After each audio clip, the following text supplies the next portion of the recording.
Hello दोस्तों, राधे राधे। कैसे हो आप सभी? आशा करता हूँ बड़ी अच्छे होंगे और कुशल मंगल होंगे।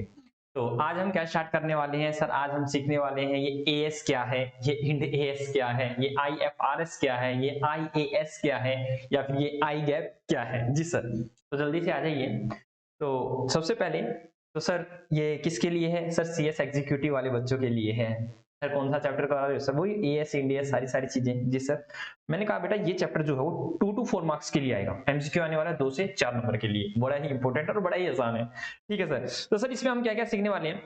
सर बेटा आप लोग सीखने वाले हो यहाँ पर अकाउंटिंग स्टैंडर्ड क्या होते हैं, ठीक है। इंडियन अकाउंटिंग स्टैंडर्ड क्या होते हैं, दैट इज इंडिया क्या होते हैं। International accounting standard that is IAS क्या होते हैं। International financial reporting standard that is IFRS क्या होते हैं।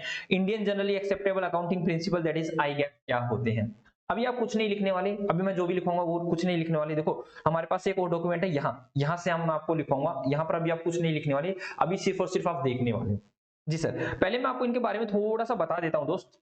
जी सर बताइए प्लीज। मैंने कहा जो ये अकाउंटिंग स्टैंडर्ड ना बेटा, ये अकाउंटिंग स्टैंडर्ड, जी सर, ये आपका सीएस एग्जीक्यूटिव में है। जी सर है सर। मैं कह रहा हूँ ये पढ़ाए जाते हैं complete CA inter that is intermediate बोलते हैं। जैसे सीए है ना, जैसे आपका एग्जीक्यूटिव है सीएस एग्जीक्यूटिव, ऐसे ही सीएस इंटरमीडिएट होता है। ठीक है, जिसको सीएस इंटर से जानते हैं। ठीक है, सीएस इंटरमीडिएट होता है, उसमें ग्रुप 1 एंड ग्रुप 2 होता है, जिसमें यहाँ पर अकाउंट का पेपर होता है और यहाँ एडवांस अकाउंट का पेपर होता है।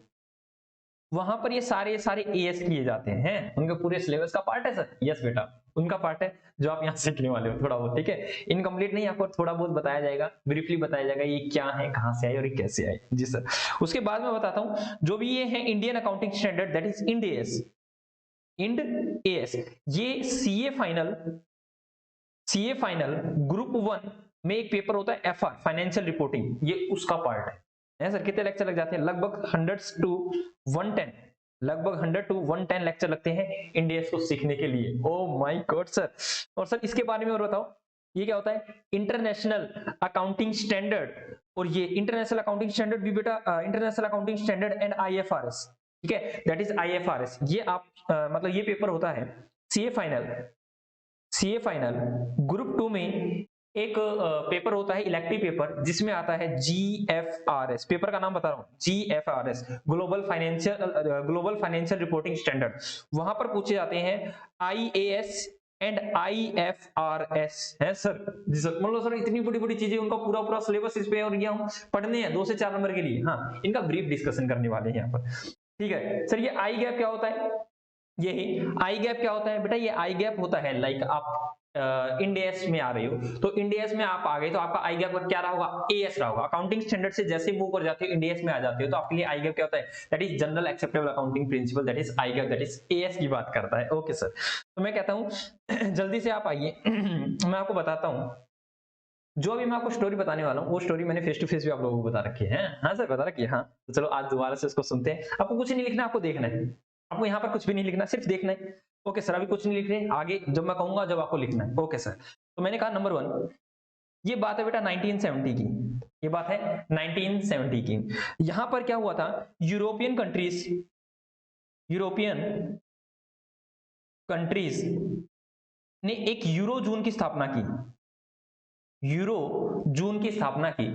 उन्होंने कहा कि यार देखो हमें क्या करना चाहिए, हमें यूरोपियन कंट्रीज को एक स्टैंडर्ड फॉर्मेट लेके आना चाहिए फाइनेंशियल स्टेटमेंट का, एक स्टैंडर्ड फॉर्मेट लेके आना चाहिए फाइनेंशियल स्टेटमेंट का। ये सर, इन्होंने कहा कि एक स्टैंडर्ड फॉर्मेट होना चाहिए जिनके लिए हमें स्टैंडर्ड की जरूरत होगी, जिनके लिए हमें स्टैंडर्ड्स की जरूरत होगी। तो इन्होंने क्या किया? इन्होंने एक इन्होंने फॉर्म की IAS committee. IAS committee, eurozone ने क्या फॉर्म की सर? आईएएस कमेटी फॉर्म की। सर ये आईएएस की फुल फॉर्म इंटरनेशनल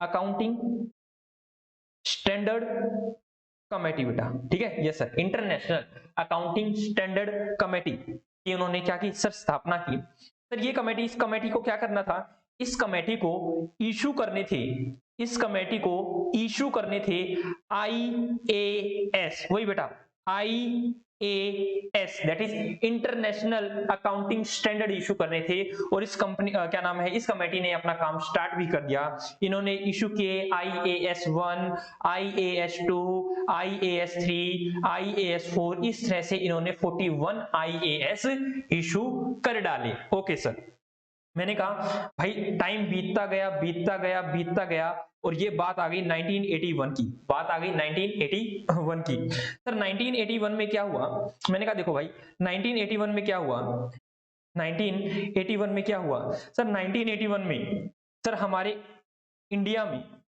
भी हमारा एक ICAI है, that is institute of chartered accountant of India है। जी सर, मैंने कहा institute of chartered accountant of India को लगा, क्या लगा sir, institute of chartered accountant of India को लगा कि यार हमारे देश में भी कुछ ना कुछ एक स्टैंडर्ड फॉर्मेट होनी चाहिए, ठीक है। तो इन्होंने एक कमेटी बना डाली, ठीक है, अकाउंटिंग स्टैंडर्ड बोर्ड, एक बहुत ही मजबूत बॉडी बना दी, that is accounting standard board. क्या कर दी, एक कमेटी बना डाली जिसका क्या नाम था, अकाउंटिंग स्टैंडर्ड बोर्ड। फोन आ गया, फोन को कट कर दें। जी सर, फोन को कट कर दो सर, फोन नहीं आना चाहिए सर बीच में, ठीक है। ओके दोस्त, ओके, नहीं आएगा, ठीक है, ओके सर, अब नहीं आएगा बेटा, ठीक है, अब नहीं आएगा। मैंने कहा देखो क्या हुआ कि अकाउंटिंग स्टैंडर्ड बोर्ड बना डाला इन्होंने, और अकाउंटिंग स्टैंडर्ड बोर्ड ने क्या किया सर, एएस इशू करने स्टार्ट कर दिए। क्या किए, एएस इशू करने स्टार्ट कर दिए जो हमारी इंडियन कंपनीज पर लगने वाले थे। ओके सर, तो अब हमें पता चला सर IAS कहां से आई और AS कहां से आई, ठीक है। इन्होंने इशू करने स्टार्ट कर दिए, 1 2 3 इस तरह से इशू करने स्टार्ट कर दिए सर। मैंने कहा आगे फिर समय बीतता गया और बात आ जाती है 1983 की। किसकी बात आ जाती है बेटा, 1983 की।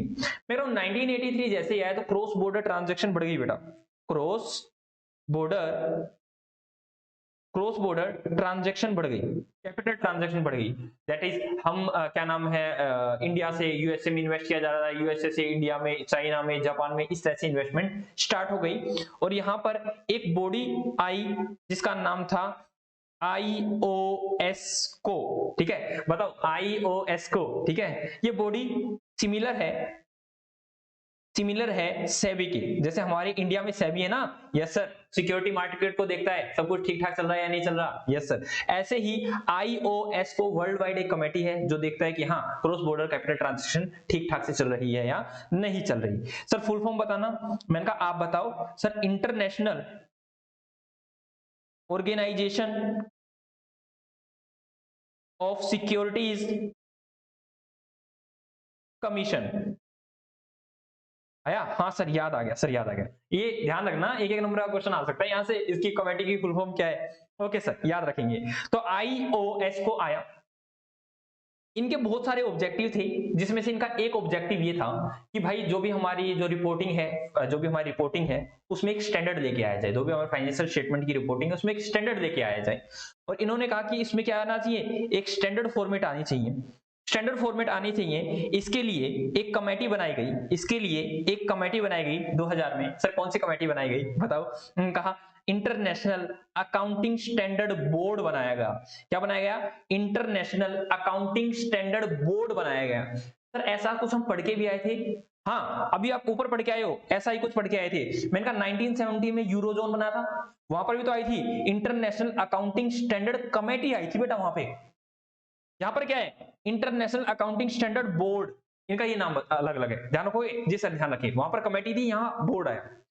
इसको बोला गया, इस बोर्ड को बोला गया आप इशू कीजिए क्या, IFRS मतलब इंटरनेशनल फाइनेंशियल रिपोर्टिंग स्टैंडर्ड आप इशू कीजिए। जैसे ये बोर्ड आया, इस बोर्ड ने क्या किया, इस बोर्ड ने गोद ले लिया, एडॉप्ट कर लिया किसको, इंटरनेशनल अकाउंटिंग स्टैंडर्ड कमेटी को। प्लस उन्होंने कहा जो तुमने IAS इशू किए हैं ना, इंटरनेशनल अकाउंटिंग स्टैंडर्ड जो भी आपने इशू किए हैं, दैट इज अभी पढ़ के 1 to 41, इन्होंने उनको भी ले लिया। बात समझ आई या नहीं आई? अब मैं कह सकता हूं IAS बोर्ड के पास क्या क्या है। एक तो वो जो खुद इशू कर रहे हैं, that is international financial reporting standard, plus इन्होंने क्या ले लिया, IAS जो 1 to 41 थे, इन्होंने उनको भी गोद ले लिया। बात समझ में आई या नहीं आई? जैसे इंटरनेशनली अब क्या चल रहा है सर, IFRS भी है एंड IAS भी है। ओके बेटा, ध्यान सुनो, इन्होंने इशू करना स्टार्ट कर दिया IFRS 1, IFRS 2, इस तरह से करते करते आज ये 17 तक पहुंच गए हैं। ठीक है, ये 17 तक पहुंच गए हैं। और ये क्या कर रहे हैं बेटा, अब जो भी IAS है ना 1 to 41, इनको जहां पर लग रहा है कि चेंजमेंट करनी थी, चेंजमेंट करनी जरूरी है, तो वो क्या कर रहे हैं, IAS को तो हटाते जा रहे हैं जो उनसे में चेंजमेंट करने की जरूरत है, और उसके लिए नया एक IFRS जोड़ते जा रहे हैं। ठीक है, जहां जहां उन्हें लग रहा है कि IAS ठीक ठाक नहीं है या फिर थोड़े चेंज की जरूरत है, तो उसको हटा देते हैं और चेंज करके एक नया IFRS ले आते हैं। बात समझ में आई या नहीं है?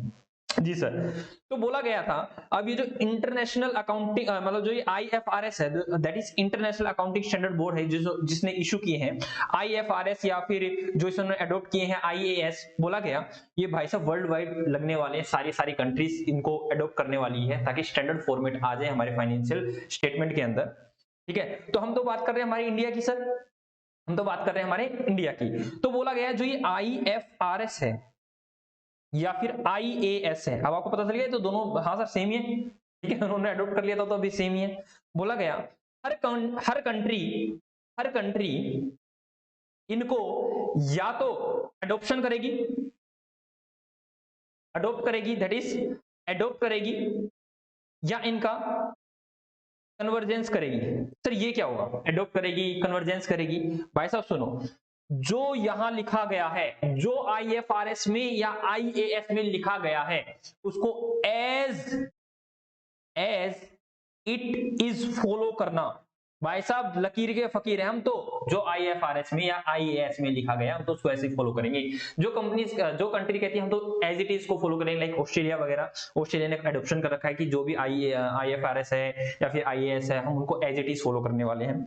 लेकिन बोला जाता है कुछ कंट्रीज के पास ये मतलब कंट्रीज के पास ये भी ऑप्शन है कि आप कन्वर्जेंस कर सकते हो, दैट इज जो भी हमारे IFRS में या फिर IAS में लिखा हुआ है उसमें आप माइनर चेंज करो, उसमें आप माइनर चेंजेस करो, दैट इज कुछ ऐड करना है तो ऐड करो, कुछ लेस करना है तो लेस करो, चॉइस को कम करना है, क्योंकि बेटा यहां पर बहुत सारी चॉइस दे रखी है। चॉइस मतलब ऑप्शन दे रखे हैं, ऑल्टरनेट ऑप्शन, आप ऐसे भी कर सकते हो, आप ऐसे भी कर सकते हो, आप वैसे भी कर सकते हो, वो चॉइस दे रखी है। तो आप माइनर चेंजेस कर सकते हो, कुछ न्यू ऐड करना है, कुछ लेस करना है, या चॉइसेस को कम करना है। तो हमारा भारत महान हम कहां भाई साहब एज इट इज फॉलो करने वाले हैं। हमने कहा कि भाई हम तो चेंजेस के साथ हम हमारे भारतवर्ष में लेके आने वाले हैं, क्योंकि एज इट इज फॉलो करना मतलब ऐसा नहीं है भाई, जरूरी थोड़ा ना हमारे भारत की इकोनॉमिक उसको भाई साहब एक्सेप्ट कर ले। ठीक है, तो बोला गया अपने अपनी इकोनॉमिक के अकॉर्डिंग, अपने अपने देश के अकॉर्डिंग, अपने अपने कंट्रीज के अकॉर्डिंग देख लो भाई साहब तुम्हें क्या करना है, अडॉप्शन करना है या फिर कन्वर्जेंस करना है। तो हमने कहा नहीं सर हम तो चेंज करके लाएंगे, तो चेंजेस किया गया IFRS या फिर IAS में चेंजेस किया गया, और चेंजेस करके हमारे इंडिया में उसको लाया गया, उनको बोला गया इंड AS। तो इंड AS कुछ और नहीं दोस्त, IFRS या फिर IAS का मॉडिफिकेशन है, मतलब उसमें थोड़ा सा चेंज किया और हम ये ले आई। तो IAS, IFRS and Ind AS, बात समझ में आ गई? जी sir IFRS and IAS international standard है सर, जो बोला गया सारी की सारी कंट्री ग्लोबली उसको क्या नाम फॉलो करने वाली है। तो बोला गया इनको आपके पास दो ऑप्शन है, या तो एज इट इज फॉलो कर लो, दैट इज एडॉप्ट कर लो, या फिर कन्वर्जेंस कर लो, मतलब थोड़ा सा चेंज करो और अपनी कंट्रीज में फॉलो करो। तो हमने क्या किया, हमने थोड़ा सा चेंज किया और उसको फॉलो कर रहे हैं, दैट इज ये इंड AS जो है वो कुछ नहीं, ये IFRS एंड IAS ही है। ठीक है, इनमें बस थोड़ा सा हल्का सा चेंज है। ओके सर, मैंने कहा सर ये 2000 में बोला गया था, कब बोला गया सर आपने बताया तो नहीं? बताया था ऊपर मैंने, हाँ सर 2000 में क्या नाम है वो ऊपर वाला आया था, और 2006 में ये हमने जो कहा था ना कि हाँ हाँ हाँ हम कन्वर्जेंस के साथ लाएंगे, तो ये 2006 में जब हमारे 2006 में कौन थे हमारे प्राइम मिनिस्टर, मनमोहन सिंह जी थे, उन्होंने कहा था भाई साहब हम लाएंगे, डोंट वरी, हम इंडिया में भी लेके आएंगे। ठीक है, इंडिया में भी लेके आएंगे, इंडिया में भी लेके आएंगे। तो 2006 को बोली गई बात 2015 आ गया, 2015 आ गया। तो 2015 जैसे ही आया तो यहाँ पर बुलाया गया बेटा, यहाँ पर बताया गया, यहाँ पर एक नया थोड़ा सा चेंज किया गया, बोला गया था कंपनीज इंड एएस, ठीक है, इंड एएस रूल 2015, ये नया रूल लेके आया गया। और एएस के लिए भी था ऐसे ही कंपनीज अकाउंटिंग स्टैंडर्ड रूल 2006, ठीक है, एएस के लिए भी ऐसा ही रूल था 2006, लेकिन अब इसको चेंज कर दिया गया, एएस को तो अभी चेंज कर दिया गया 2021 से अमेंड कर दिया गया, तो चेंज कर दिया गया, ठीक है। ओके, तो यहाँ पर क्या था उसको पढ़ेंगे, डोंट वरी, वैसे मैंने अभी बता दिया लेकिन उसको पढ़ने वाले, डोंट वरी। मैंने कहा दोस्त क्या आया कि भाई साहब कंपनीज इंड एएस रूल 2015 आया, ठीक है, कंपनीज में चेंज किया गया और बोला गया अब हम इंड एएस भारत में लेके आ रहे हैं, अब इंड एएस भारत में लेके आ रहे हैं। जैसे ही इंड एएस भारत में लेके आया गया तो सबसे पहले बोला गया भाई साहब जिसकी मर्जी है, वॉलंटरी बेसिस पर बोला गया जिसकी मर्जी है, जिसका मन करे इंड एएस को लगा लो। 1/4/2015 को बोला गया ये आपकी मर्जी है, ये आपकी मर्जी है, आप इंड एएस को फॉलो करना चाहते हो तो इंड एएस को फॉलो कर लो। बात समझ आई जी सर। लेकिन जैसे ही उसके बाद इसको फेज मैनर में लाया गया। फेज मैनर का मतलब क्या हुआ है, किस्तों में लाया गया बेटा। किस्तों में कैसे, फेज 1 आया, ये बात करता है 1 अप्रैल 2016 की, वहां पर वॉलेंट्री बेसिस पे था, अब आया मैंडेटरी बेसिस पे, मैंडेटरी बेसिस पे आया। और मैंडेटरी बेसिस पे क्या बोला गया कि भाई साहब बात कुछ ऐसी है, कहता है हर एक लिस्टेड कंपनी या फिर वो कंपनी जो प्रोसेस ऑफ लिस्टिंग में है, चाहे वो इंडिया में किसी भी स्टॉक एक्सचेंज पे या आउटसाइड इंडिया किसी भी स्टॉक एक्सचेंज पे, उसको क्या करवाना पड़ेगा सर, उसको मैंडेटरी है, उसको फॉलो करना पड़ेगा क्या, इंड एएस को फॉलो करना पड़ेगा। Okay sir. उसके बाद बोला गया दूसरा, कोई अनलिस्टेड कंपनीज है, कोई अनलिस्टेड कंपनीज है, ठीक है, बट उसकी नेटवर्थ इक्वल टू और लेस देन, इक्वल टू और ग्रेटर देन है 500 करोड़। क्या बोला गया, इक्वल टू और लेस देन है 500 करोड़ अगर उसकी नेटवर्थ, क्या बोला गया, नेटवर्थ, एनडब्ल्यू का मतलब नेटवर्थ, तो उसको भी इंड एएस का कंप्लाई करना पड़ेगा, उसको भी इंड एएस का कंप्लाई करना पड़ेगा। Okay sir. उसके बाद सर ये जो नेटवर्थ देखी जाएगी वो कब की देखी जाएगी बेटा, यहां पे बोला गया नेटवर्थ देखी जाएगी प्रीसीडिंग फाइनेंशियल ईयर की, पिछले 3 सालों की देखी जाएगी यहाँ पे। उसके बाद आया फेज नंबर 2, उसके बाद आया phase number 2। Phase number 2 same है बेटा, डिट्टो है, ठीक है, डिट्टो है, बट इन्होंने क्या बोला गया, अब जो है नेटवर्थ जो है वो वहां पर क्या थी सर 500 करोड़, यहां बोला गया इक्वल टू और ग्रेटर देन 250 करोड़, 250 करोड़। और सर ये क्या देखा जाएगा, आपकी preceding financial year, that is पिछले 4 सालों की देखी जाएगी, दैट इज पिछले 4 साल में से किसी भी साल में अगर 250 करोड़ या उसको क्रॉस कर जाती है आपकी नेटवर्थ, तो आपको इंड एएस फॉलो करना पड़ेगा, ठीक है। हाँ, listed company same as it is. उसके बाद आया बेटा ये फेज नंबर 3, उसके बाद आया फेज नंबर 3, कुछ मत देखो सारी चीजें लिखी हुई हैं, अभी आप सिर्फ देखो, अच्छे से देखो। मैं उसका आया फेज नंबर 3 ऐसे आया था, नंबर 2 एंड फेज नंबर 3। एक सर 15 हो गया, 16 हो गया, ठीक है सर, 15 हो गया, 16 हो गया, तो यहां आया था 1/4/2017 भी आ गया सर। अब आया 1/4/2018। 2018 में बोला गया एनबीएफसी पर लगेगा, किस पर लगेगा, एनबीएफसी पर लगेगा। तो वो वही बोला गया कि एनबीएफसी अगर आपकी नेटवर्थ ग्रेटर देन और इक्वल टू है 500 करोड़, कब कब सर, पिछले 3 फाइनेंशियल ईयर में, दैट इज पिछले 3 कौन से हुए सर, 17-18, एक तो उससे पहले 16-17 और एक 15-16, ऐसे बोला गया। इन 3 में से किसी फाइनेंशियल ईयर में अगर आपकी 500 करोड़ या 500 करोड़ से ज्यादा की नेटवर्थ है तो आपको इंड एएस फॉलो करनी पड़ेगी, इंड एएस आपके ऊपर लग जाएंगे। अब आया बेटा फेज नंबर 4। फेज नंबर 4 ने क्या बोला गया, ये भी एनबीएफसी की ही बात करता है। एनबीएफसी को बोला गया अगर आपकी नेटवर्थ ग्रेटर देन और इक्वल टू है 250 करोड़, तो आपके ऊपर क्या लग जाएगा, तो क्या लग जाएगा, मतलब भाई साहब वो चाह रहे हैं कि इंड एएस सब पे लगे, क्योंकि इंड एएस बड़ी अच्छी है दोस्त, क्रिस्टल क्लियर दिखता है सब कुछ हेरा फेरी तो नहीं हो रही है, ठीक है जी सर। तो बोला गया 250 करोड़ से ज्यादा है एनबीएफसी तो आपको घसीट लेंगे यहाँ पर। बट एक बात ध्यान रखना, आज भी इंड एएस किस पर नहीं लग रहे, बैंकिंग कंपनी पर नहीं लग रहे हैं और इंश्योरेंस कंपनी पर इंड एएस नहीं लग रहे हैं। ठीक है ना। आने थे, कह रहे थे आएंगे आएंगे आएंगे, लेकिन कोविड के कारण अभी थोड़े से बैंकिंग कंपनीज को थोड़ा सा बड़ा झटका लगा है, तो उनको बोला गया कोई दिक्कत वाली बात नहीं, जब एप्लीकेबल करेंगे तब हम एप्लीकेबल कर देंगे, लेकिन अभी नहीं। अभी तो उनके ऊपर बैंकिंग एक्ट रहती है, आरबीआई एक्ट, बैंकिंग एक्ट या फिर IRDA एक्ट ही लग रहा है। ठीक है, अभी वो यहाँ नहीं आए हैं। ठीक है, यस सर, कहीं कहीं कंपनीज एक्ट भी लग रहा है। ओके सर, तो banking company and insurance companies के ऊपर इंड AS एप्लीकेबल नहीं है, ध्यान रखना। तो ऊपर जो भी हमने पढ़ा उसे बोला गया इसके साथ साथ रियल इस्टेट, जो भी real estate investment trust plus क्या बोला गया, इंफ्रास्ट्रक्चर इन्वेस्टमेंट ट्रस्ट, ये दो ट्रस्ट बोला गया। ठीक है, रियल एस्टेट एंड इंफ्रास्ट्रक्चर जो भी इन्वेस्टमेंट ट्रस्ट है बोला गया, इनके ऊपर भी इंड AS एप्लीकेबल होगा। बात कुछ ऐसी है, सीधा बोला गया, मतलब तुम नेटवर्क को छोड़ो, तुम्हारे ऊपर भी एप्लीकेबल होगा। ओके सर, अब ऊपर हमने जितनी भी कंपनीज पढ़ी हैं जिन जिनके ऊपर इंड AS लगेगा, तो इंड AS जो भी लगता है बेटा वो ग्रुप वाइज लगता है।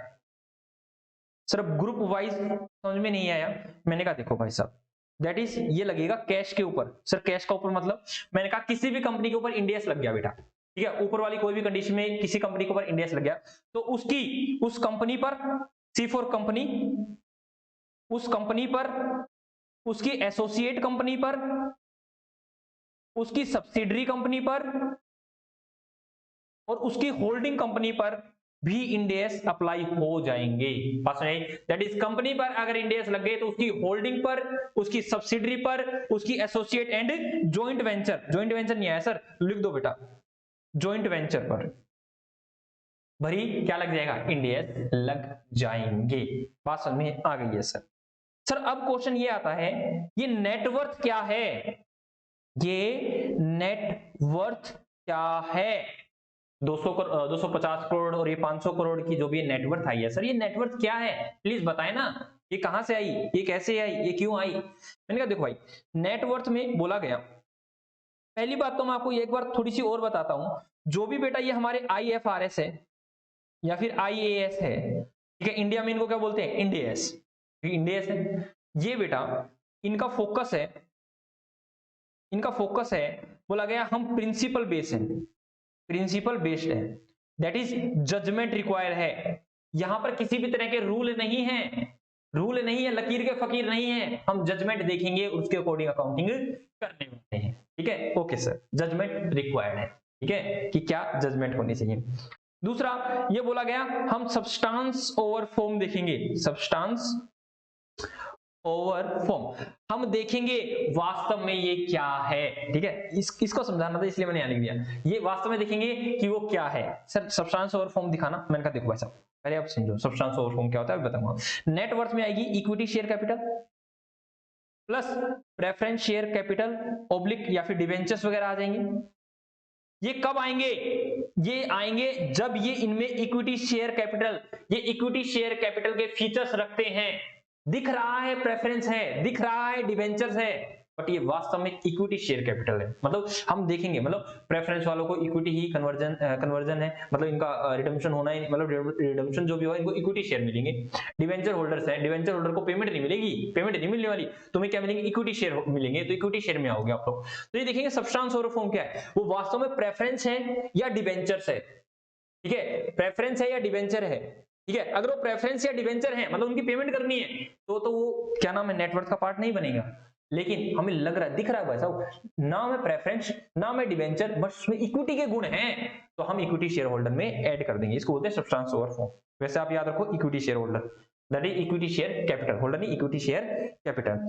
इक्विटी शेयर कैपिटल में प्रेफरेंस शेयर कैपिटल भी ऐड हो जाएगी अगर वो इक्विटी के जैसी है तो, जी सर। उसके बाद उसमें जनरल रिजर्व ऐड हो जाएगा, इन सिंपल में फ्री रिजर्व बोल दूं, हाँ sir, free reserve, free reserve add हो जाएगा। सर फ्री रिजर्व में क्या क्या आते हैं, general reserve, retained earning, profit and loss account का credit balance, that is P&L, बात समझ आएगी, यस।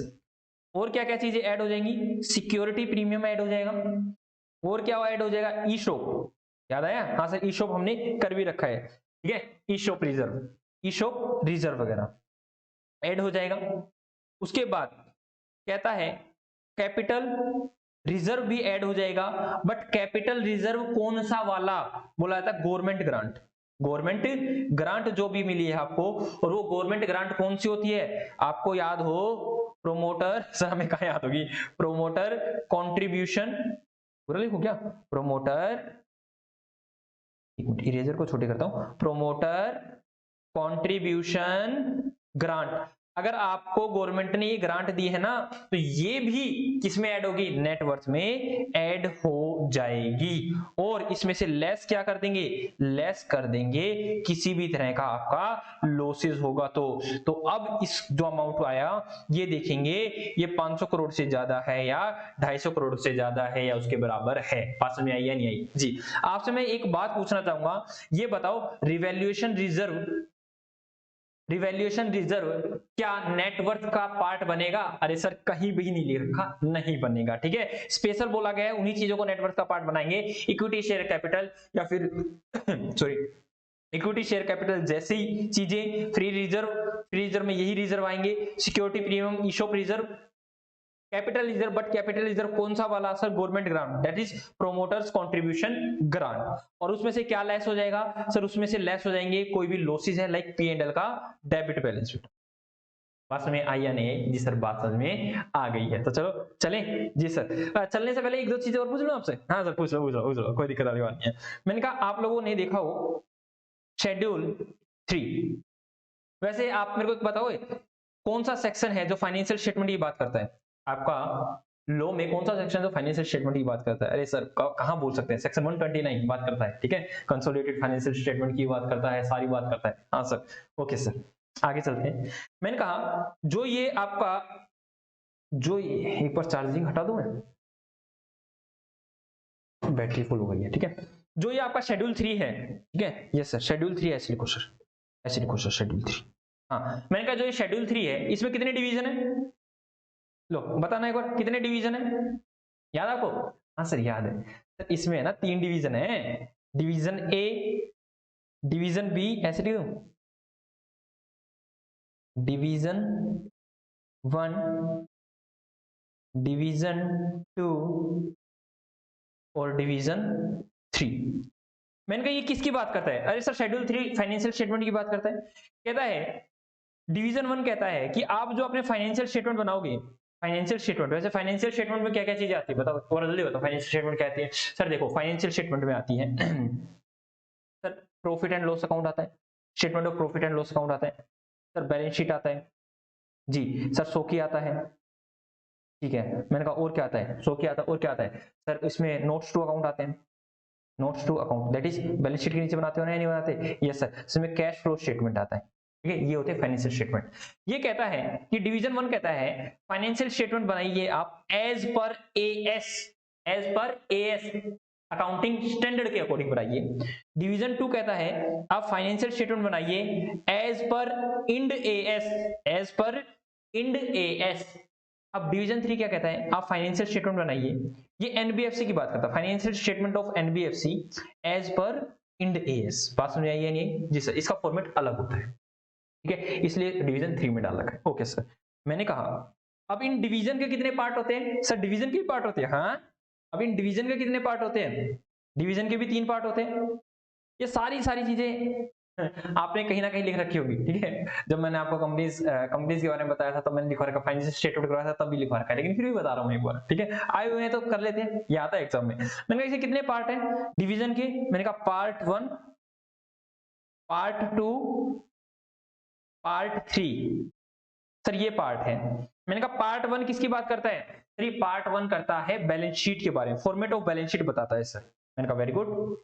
मैंने कहा पार्ट 2 सर ये फॉर्मेट बताता है sir statement of profit and loss account, statement of profit and loss account.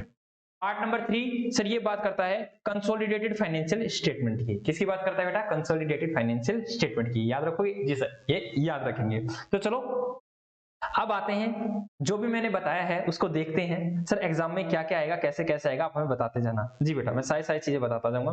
तो चलो अब आते हैं, अब देखना कि ये चीजें आपको पता थी या नहीं पता थी, देखना ये चीजें आपको पता थी या नहीं पता थी। अब आप लिखना चाहते हो तो साथ साथ आप मेरे साथ लिख सकते हो। अब देखो यहाँ पर सारी चीजें बड़े ही सिस्टमेटिक रूप से लिखी हुई है, ठीक है, वहां पर मैं समझा रहा था बड़े ही बड़ा ही शॉर्ट लिख रहा था, लेकिन यहाँ पर इन डिटेल सारी चीजें लिखेंगे, डोंट वरी, ठीक है। ओके सर, हमें कोई वरी नहीं है। मैंने कहा ये एएस क्या है? Accounting standard, Indian accounting standard, sir international accounting standard, या फिर इंटरनेशनल फाइनेंशियल रिपोर्टिंग स्टैंडर्ड, या फिर आई गैप। आई गैप भी आया ना सर, आई गैप नहीं लिखा, कोई बात नहीं, नीचे देख लेंगे। कहता है बात है, कहता है कब की बात है सर? बात है 1970 की। कब की बात है? 1970 की बात है सर। 1970 में क्या हुआ था? कहता है कि 1970s में, मैं एक बार बोले लूं, हाँ जी सर, क्या मैं कहता हूँ ऐसे करते हैं। मैंने कहा बात है 1970s की। कहता है यहाँ पर एक यूरोपियन कंट्रीज ने क्या बनाया था sir? Make a euro zone. इन्होंने एक यूरो जोन बनाया। दे रियलाइज टू हैव, उनको लगा कि हमारे पास क्या होना चाहिए, एक कॉमन फाइनेंशियल रिपोर्टिंग स्टैंडर्ड होने चाहिए, ठीक है। तो इन्होंने क्या फॉर्म किया सर? इन्होंने फॉर्म किया आईए। इन्होंने किसको फॉर्म किया सर? इन्होंने फॉर्म किया आईए। क्या किया? IASC, that is international accounting standard committee का गठन किया गया। और उस कमेटी ने क्या किया सर? इस कमेटी ने स्टार्ट किए क्या इशू करने? IAS 1, IAS 2, IAS 3, IAS 4, इस तरह से IAS टोटल 41 IAS इन्होंने इशू किए। और IAS की फुल फॉर्म क्या है? इंटरनेशनल अकाउंटिंग स्टैंडर्ड, इनकी ये फुल फॉर्म है। आगे चलते गए 1981 आया। 1981 जैसे ही आया तो आईसीआई को भी रियलाइज हुआ, क्या रियलाइज हुआ कि हाँ भाई अकाउंटिंग स्टैंडर्ड एक कोई फॉर्मेट होना चाहिए हमारे इंडिया के अंदर भी। और इन्होंने क्या किया सर? एक आईसीआई ने फॉर्म किया अकाउंटिंग स्टैंडर्ड बोर्ड। क्या फॉर्म किया? अकाउंटिंग स्टैंडर्ड बोर्ड, जिसको क्या बोलते हैं? एएसबी।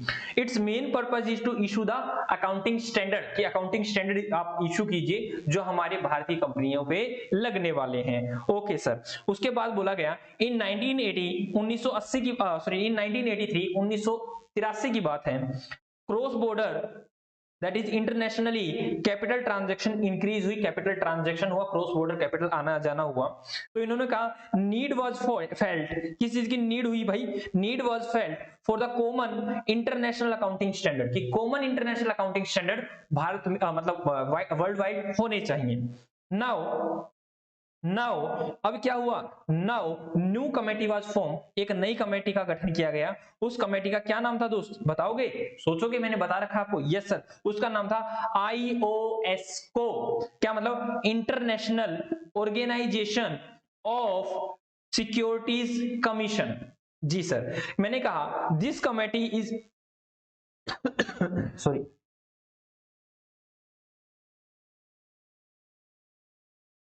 क्या बोला गया?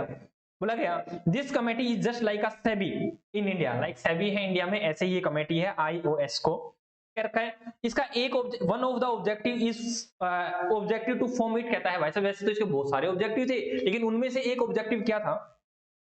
कहता है common reporting of the financial statement. कहता है भाई साहब फाइनेंशियल स्टेटमेंट का कॉमन क्या होना चाहिए सर? कॉमन रिपोर्टिंग होनी चाहिए।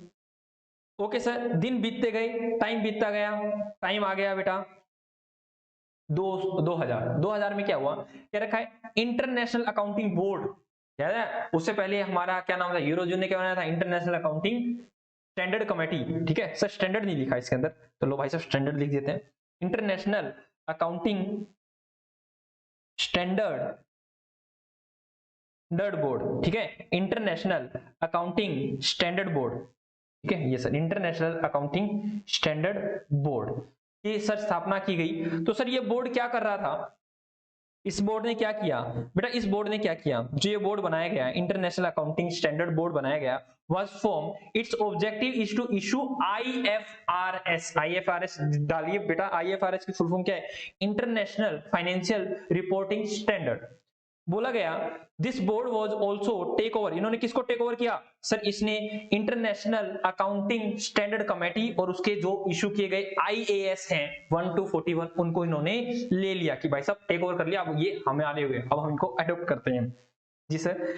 कह रहा है टाइम बीतता गया, टाइम बीतता गया, और बात आ गई 2006 की। और 2006 में इंडिया ने बोला कि यस हम भी लेके आएंगे किनको? IFRS को एंड IAS को, बट उसको कन्वर्जेंस फॉर्म में लेके आने वाले, उसमें हम माइनर चेंज करेंगे और फिर लेके आएंगे। तो बोला गया कि India committed for the IFRS in India, IFRS oblique IAS दोनों एक ही है ना जी सर। बोला गया कमेटी किया कि हम लेके आएंगे, लेकिन हम लेके आएंगे कन्वर्जेंस की फॉर्म में, in the way of convergence, मतलब उसमें हम थोड़ा सा चेंज करने वाले हैं। At that time MCA also notified, उन्होंने क्या नाम है, एमसीए ने क्या नोटिफाई कर दिए सर, नोटिफाई कर दिए अकाउंटिंग स्टैंडर्ड रूल 2006, मतलब मैंने बताया था ना 2006 अकाउंटिंग स्टैंडर्ड उन्होंने इशू कर दिए गए।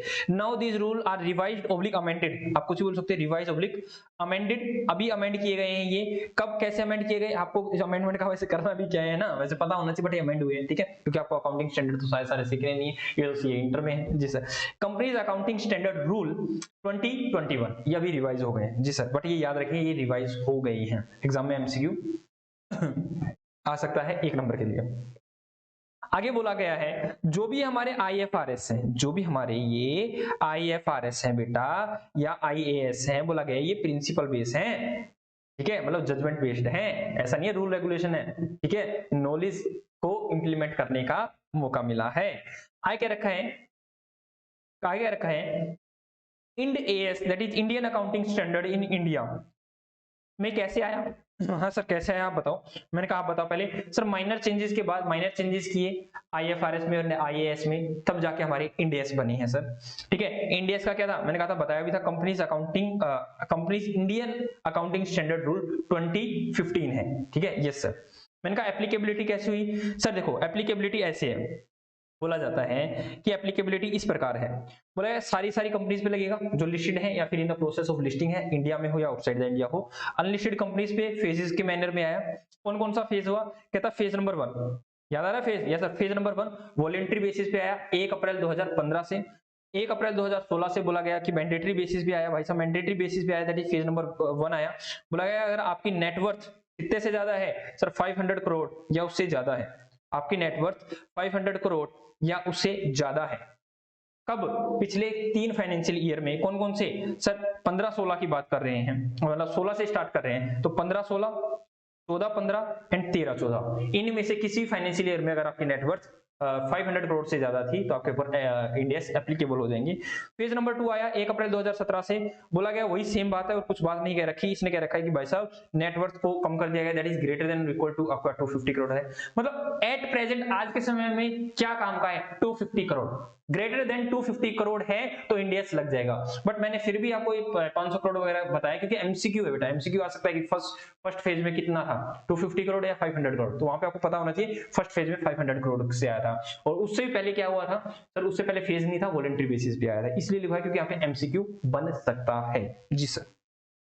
मैंने कहा उसके बाद नेटवर्थ कितना हुआ सर, नेटवर्थ हो गया सेकंड फेज में, बोला गया 250 करोड़, और 250 करोड़ हो जाने के बाद सर जो फाइनेंस वो देखेंगे, क्या नाम है, नेटवर्थ देखेंगे, वो कब की देखेंगे, तो 3 तो ऊपर वाले हैं ही हैं, हाँ सर ये तो है ही है, और ये 16-17 ऐड हो गया, ठीक है, 3 तो यही है, ये 13-14 15-16 16 सॉरी 13-14 14-15 15-16 एंड 16-17, तो इसलिए बोला गया लास्ट 4 फाइनेंशियल ईयर की जी सर। पेज नंबर 3 क्या कहता है सर, एनबीएफसी पे आया, और एनबीएफसी पे कैसे आया सर, एनबीएफसी पे आया, बोला गया अगर आपकी नेटवर्थ कितने से ज्यादा है सर, 500 करोड़ के इक्वल है या उससे ज्यादा है, तो आपके ऊपर भी क्या लग जाएगा सर, आपके ऊपर भी इंडेस लग जाएंगे, कौन से, लास्ट 3 फाइनेंशियल ईयर, देख बताया भी था मैंने वैसे, 17-18 16-17 एंड 15-16, ठीक है, उस तरह से। बोला गया है फेज नंबर 4 आया 1 अप्रैल 2019 से, 1 अप्रैल 2019 से, बोला गया एनबीएफसी आपका नेटवर्थ हम कम कर रहे हैं, that is equal to and greater than 250 crore है, तो आपके ऊपर इंडेस लग जाएगा। ओके सर, एक चीज और देख लो, बोला गया है जो भी रियल स्टेट इन्वेस्टमेंट ट्रस्ट है या फिर इंफ्रास्ट्रक्चर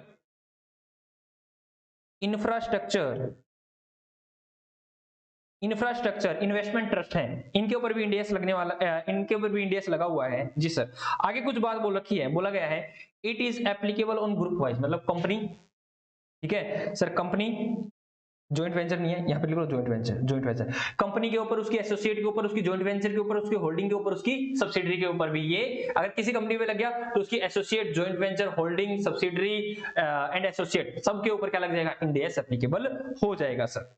आगे चलते हैं, कहता है ये किसके ऊपर एप्लीकेबल नहीं है, बताना तो जरा सर, ये एप्लीकेबल नहीं है insurance company and banking companies के ऊपर, ये एप्लीकेबल नहीं है।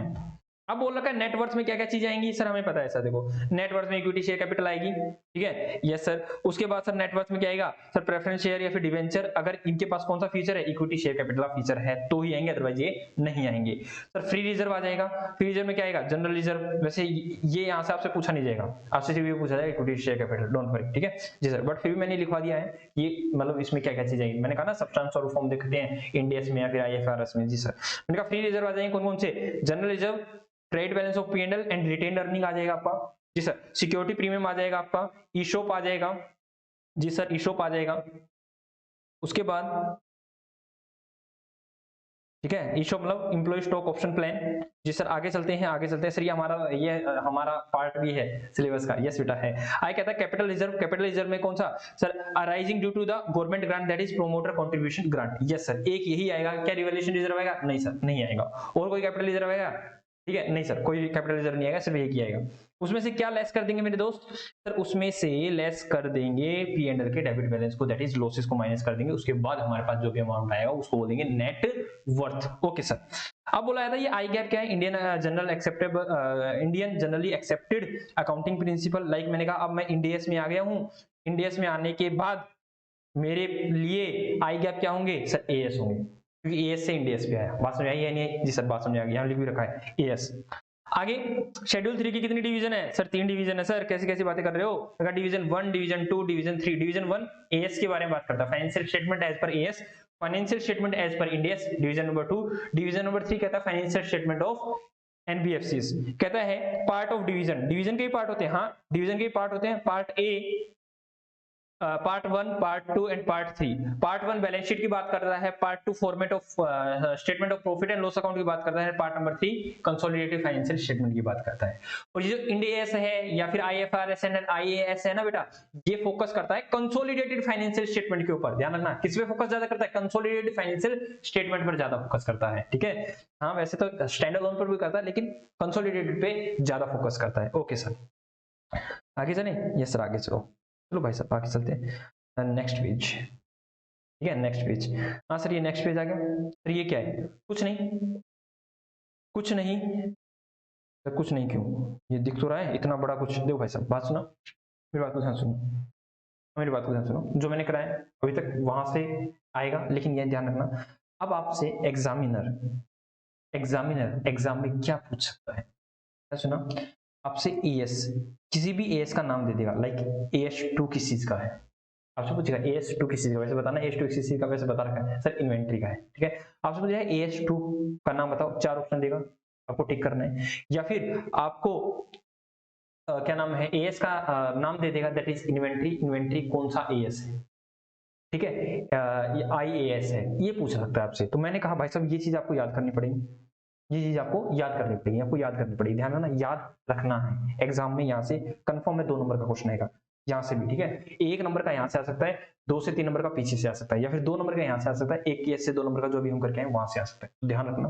ठीक है। यहाँ से आने के चांसेस बहुत ज्यादा है, यहाँ से आने के चांसेस बहुत ज्यादा है, हर बार एग्जामिनर पूछता है, ठीक है। ये सर याद रखेंगे सर, चलो कौन कौन से याद रखना है भाई साहब, लिस्ट ऑफ एएस यहीं से पूछेगा, इनके बारे में तो इंडिया डेप पूछ नहीं सकता, क्यों, क्योंकि भाई साहब ये बहुत बड़े हैं, मैंने कहा ना भाई साहब एएस भी पूरा पूरा सीए इंटर में है, जो ग्रुप 1 एंड ग्रुप 2 हो जाएगा। आईएफआरएस क्या नाम है, आईएफआरएस एंड आईएएस ये फाइनल के ग्रुप 2 में है, ठीक है। ग्रुप 2 में कौन सा इलेक्टिव पेपर में है, एंड एफआर में इंडियस पूरा पूरा सी फाइनल में, तो भाई साहब वो इन डेप्थ तो पूछेगा नहीं, लेकिन नाम पूछ सकता है, वो नाम पूछेगा आपसे एमसीक्यू में, ठीक है, याद रखेंगे सर। लाइक जैसे आपसे बोल रखा है IAS that is international accounting standard 1 किसकी बात करता है, presentation of the financial statement, ये याद रखना इस तरह से। AS2 ध्यान ना, IAS2 हो, ठीक है, या फिर AS2 हो, भाई साहब दोनों किसकी बात करता है, दोनों ही किसकी बात करता है, या फिर मैंने आपको बता रखा है ना कारो है, कारो में क्या नाम है जो क्लोज नंबर 2 है वो भी इन्वेंट्री की बात करता है, तो यहाँ किसकी बात की जाएगी सर, इन्वेंट्री की बात की जाएगी, ये भी याद रखना सर, इन्वेंट्रीज की बात करता है। Sir IAS7 sir cash flow statement की बात करता है, ये आपके सिलेबस में है कैश फ्लो स्टेटमेंट, इसलिए यहाँ से पूछा जा सकता है, ये याद रखना। ये सर कैश फ्लो स्टेटमेंट की बात करता है 7, तो ये बीच वाले नहीं है, जो बीच में नहीं है वो है नहीं। Okay sir. सर IAS 8 किसकी बात करता है? अकाउंटिंग पॉलिसीज की, चेंज इन अकाउंटिंग एस्टिमेट्स की एंड एरर की बात करता है। इनको इन डेप्थ में तो हम पढ़ने वाले नहीं है, लेकिन इनके नाम हमें याद करने हैं। Okay sir. इसी तरह से IAS 10 किसकी बात करता है? Event after the balance sheet date. IAS 11 किसकी बात करता है? Construction contract. ये थोड़ा सा इंपॉर्टेंट है, इसको भी देख लेना जी सर। ठीक है, थोड़ा सा इंपॉर्टेंट है, ये एग्जाम में आने के चांसेस होते हैं। ठीक है, ये भी चांसेस हैं। ओके सर, और ये फर्स्ट वाला भी। ठीक है, ओके सर। आगे क्या रखा है सर? Income taxes. ठीक है, 12 16 क्या था? प्रॉपर्टी प्लांट एंड इक्विपमेंट की बात करता है, दैट इज फिक्स एसेट्स की बात करता है। सर 17 लीजेस की बात करता है, यहां से पूछ सकता है। सर 18 रेवेन्यू की बात कर सकता है। 19 सर इंप्लॉय बेनिफिट की बात करता है। इस तरह से सर, इसी तरह से चलते रहेंगे। 20 बात करता है sir government accounting for the government grant and the disclosure of the accounting assistant. ठीक है, असिस्टेंस क्या होता है? हेल्प वगैरह। ठीक है सर। IAS 21 किसकी बात करता है? Effect of change in forex rate. Important है बेटा, याद रख लेना। Effect of change in foreign exchange forex rate का लो, फॉरेन एक्सचेंज रेट की बात करता है। IAS 23 बोरोइंग कॉस्ट की बात करता है, ये भी कहीं ना कहीं देखने को मिलता है आपके सिलेबस में, इसलिए इसको याद रखना। ठीक है sir. 24 IAS 24 related party disclosure की बात करता है। IAS 26 accounting and reporting by the retirement benefit plan की बात करता है। आगे सर IAS 16 इसकी बात करता है? प्रॉपर्टी प्लांट एंड इक्विपमेंट की बात करता है। सर ये प्रॉपर्टी प्लांट एंड इक्विपमेंट हमने ऊपर भी तो देखा था।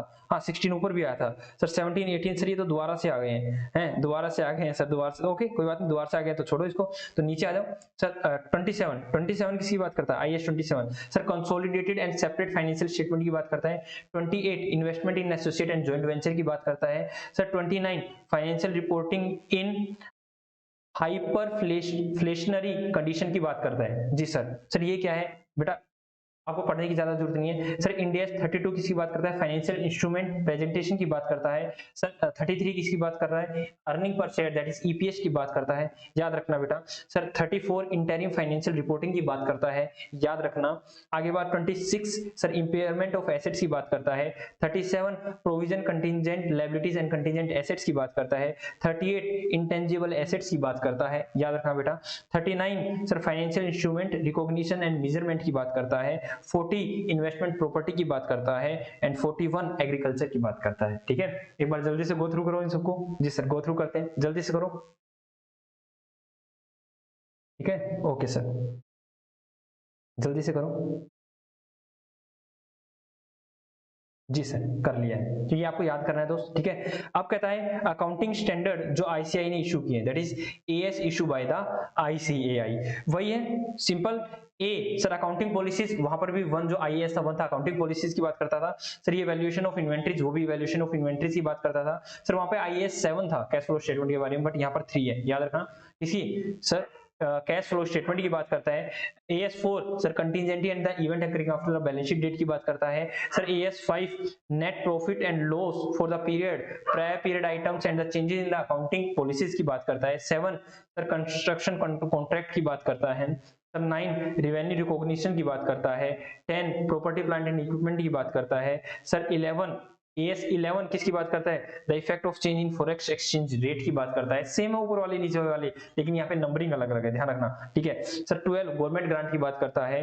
13 अकाउंटिंग फॉर इन्वेस्टमेंट की बात करता है सर। 14 अकाउंटिंग फॉर अमलगामेशन की बात करता है। अमलगामेशन के बारे में आपने पढ़ रखा होगा ना? हाँ सर हमने उसमें पढ़ा हुआ है अमलगामेशन के बारे में लॉ में। यस आगे क्या रखा है? 15 एम्प्लॉय बेनिफिट की। 16 बोरोइंग कॉस्ट की, सेगमेंट रिपोर्टिंग की। 17 18 related party disclosure. 19 लीजेस, earning per share. 20 and 21 बात करता है कंसोलिडेटेड फाइनेंशियल स्टेटमेंट की एंड 22 बात करता है accounting for taxes on income. 23 बात करता है बेटा accounting for the investment in associates and 24 बात करता है डिस्क्लोजर के बारे में एंड 25 बात करता है interim financial reporting intangible asset. 27 बात करता है financial reporting of the interest in the joint venture. 28 impairment of the impairment of assets की बात करता है और 29 कहता है provision contingent liability and contingent assets की बात करता है। ध्यान रखोगे जी सर। तो ये चीजें बेटा मेरे को पढ़ानी थी, क्योंकि ये याद करने वाली चीजें हैं, ये चीजें लर्न करने वाली हैं, ठीक है। ये आप खुद लर्न करोगे, इसमें कुछ समझाने का नहीं है, इसके अंदर का कंटेंट समझाने का होता है। नाम को क्या समझाना, नाम को तो याद करना पड़ेगा। तो आप इनकी 3 4 5 बार इसको एक बार रीडिंग ले लेना, इस तरह से कर लेना कि भाई आ जाए तो आपको याद रहे। ओके सर, याद रखेंगे। उसके बाद थोड़ी सी चीजें बता रखी है, ध्यान सुनना। मैंने क्या रखा है कि applicability of the accounting standard, कहता है अकाउंटिंग स्टैंडर्ड की एप्लीकेबिलिटी किस के ऊपर है। कहता है एंटिटीज के ऊपर। एंटिटीज दो प्रकार की होती है, corporate and non corporate. Corporate में कहता है एमएसएमई, सॉरी क्या नाम है, एमएससीएस, नॉन एमएससीएस, ये क्या होती है sir. Non corporate level 1, level 2, level 3। और मैंने कहा था अभी नया अकाउंटिंग रूल है ना, अभी अमेंड हुआ है। जैसे पहले तो क्या नाम है 2000 कौन सा सर 6 वाला चल रहा था, और अब क्या चल रहा है सर, अब लेवल 4 भी आया है यहाँ पे, लेवल 4 भी आया है। ओके सर, लेवल 4 भी आया है। तो इन्होंने बता रखा है कॉर्पोरेट एंटिटीज क्या होती है। कहता है corporate for the purpose of the applicability of the AS companies are categorized as follow. कहता है स्मॉल एंड मीडियम कंपनीज, ठीक है, SMC, small and medium companies. कहता है SMCS are the companies that satisfy the following condition. इनको पढ़ के जाना जी सर, कौन कौन सी कंडीशन को फुलफिल करे। तो कह रहा है equity and debt security of the companies are not listed और not in the process of listing in any exchange whether in India और आउटसाइड इंडिया। कहता है स्मॉल एंड मीडियम कंपनीज कौन कौन सी होती हैं सर, जिनकी ना तो सिक्योरिटी इंडिया में लिस्टेड है, ना ही in the process of listing है इंडिया में या इंडिया से बाहर। कहता है company is not a bank and और अ फाइनेंशियल इंस्टीट्यूशन और अ इंश्योरेंस कंपनी। कंपनी ये इन तीनों में से नहीं है, ना तो बैंक है, ना फाइनेंशियल इंस्टीट्यूशन है, ना ही इंश्योरेंस कंपनी है। कहता है companies turnover excluding other income does not exceed 50 crore. कहता है 50 करोड़ से ज्यादा नहीं होनी चाहिए इन प्रीसीडिंग अकाउंटिंग पीरियड की बात करता है। कहता है कंपनी डज नॉट बोरो, कितना exceeding including public deposit. Public deposit भी बोरोइंग का ही पार्ट होती है। Exceeding 10 crore at any point of time during preceding financial year, किसी भी पॉइंट ऑफ टाइम में, मतलब आपको क्लोजिंग का नहीं है, ड्यूरिंग द ईयर देखना है। Okay, company is not holding और subsidiary of non small and medium company. कहता है कि ऐसा नहीं है कि कंपनी किसी प्राइवेट मतलब लाइक रिलायंस कंपनी की कोई कंपनी, कहता है वहां तो भाई साहब स्मॉल एंड मीडियम कंपनी बोला, अब तुम स्मॉल एंड मीडियम कंपनी नहीं हो, ठीक है, होल्डिंग एंड सब्सिडरी नहीं होनी चाहिए। कहता है पार्शियली एग्जम्पशन मिली हुई है इनको इन एएस से, एक बार रीड कर लेना, कोई बड़ी बात नहीं है, पर रीड कर लेना बस भाई, ऊपर याद कर लोगे वो बहुत है, इनफ सफिशिएंट आप लोगों के लिए है। लेकिन एक बात ये ध्यान रखना, फुल एग्जाम्पशन है इनको किससे, AS3 से। कहता है AS3 small and medium companies को फॉलो करने की जरूरत नहीं है, ठीक है। Okay sir, if it is a कब कब कहता है आप कैश फ्लो स्टेटमेंट को आप फॉलो मत करना, कब क्या नाम small and medium company, if it is a 1% company, या तो वो 1% कंपनी है, या वो डोरमेंट कंपनी है, या वो स्मॉल कंपनी है। जी सर, या 1% कंपनी है, डोरमेंट कंपनी है, या वो स्मॉल कंपनी है। आगे क्या रखा है, non small and medium company कहता है all the accounting standard are applicable. ऊपर वाला बेटा क्या रखा है, जो small and medium and companies हैं उसको बस कुछ लगेगा नहीं, कुछ स्टैंडर्ड पे एग्जाम्पशन है, कुछ लगेगा ही नहीं बिल्कुल, दैट इज कुछ पार्शियल लगेगा, कुछ बिल्कुल ही नहीं लगेगा। लेकिन कहता है बाकी जो भी कंपनी है उसके ऊपर पूरे पूरे एएस लगने वाले हैं। और कहता है कि नॉन कॉर्पोरेट एंटिटीज कौन सी होती हैं, non corporate entities are the entities other than the companies at defined in the companies act 2013 and any previous act that is 1950 act 56 में। कहता है इट इंक्लूड्स, इसमें कौन सी कंपनी नहीं है, दैट इज पार्टनरशिप फर्म या फिर प्रोप्राइटरशिप, ठीक है, प्रोप्राइटरशिप की बात करता है बेटा, ठीक है जी सर। तो यहां से आप इतना ही आप करने वाले हो, और ये सब आपको पढ़ के जाना है। ये वाली चीजें हमने कुछ देखी सर, ये मगअप वाली चीजें हैं, जो समझने वाली चीजें थी हम उसको बड़े ही अच्छी तरीके से समझ चुके हैं। वो फुल फॉर्म वो कहाँ से आई, वो कैसे आई, और ये चीजें आपको एक बार 2 से 3 बार आपको एक बार इनकी अच्छे से रीडिंग लेनी है, और आपको ये सारी की सारी चीजें याद हो जाएंगी। स्मॉल एंड मीडियम कंपनीज को आप पढ़ के जाना। यहाँ पे मैंने वोकैबुलरी भी दिया है कि अभी जो रूल आया है ना, रूल नंबर मैंने उसको इनकॉर्पोरेट कर लिया है कि रूल नंबर कौन सा है 2021 जो भी आया है उसमें में एक रूल नंबर क्या है, लेवल नंबर 4 भी ऐड हो गया है, ठीक है। आपसे पूछ लिया जाए कि नॉन कॉर्पोरेट में कितने लेवल हैं, तो आज के समय में लेवल 4 है। ओके सर, तो सर कोई दिक्कत वाली बात नहीं है, ठीक है, तो ये सब हम कर लेंगे, कोई दिक्कत वाली बात नहीं है सर। आज का हमारा लेक्चर हुआ खत्म, तो हम यहीं तक करने वाले हैं, एंड होप आप लोग की एग्जाम की तैयारी बड़ी ही अच्छे से चल रही होंगी, ठीक है दोस्त। Tata bye bye, Radhe Radhe, और राधे रानी कृपा हम सब पर यूं ही बनी रहे। Tata bye bye, Radhe Radhe दोस्त।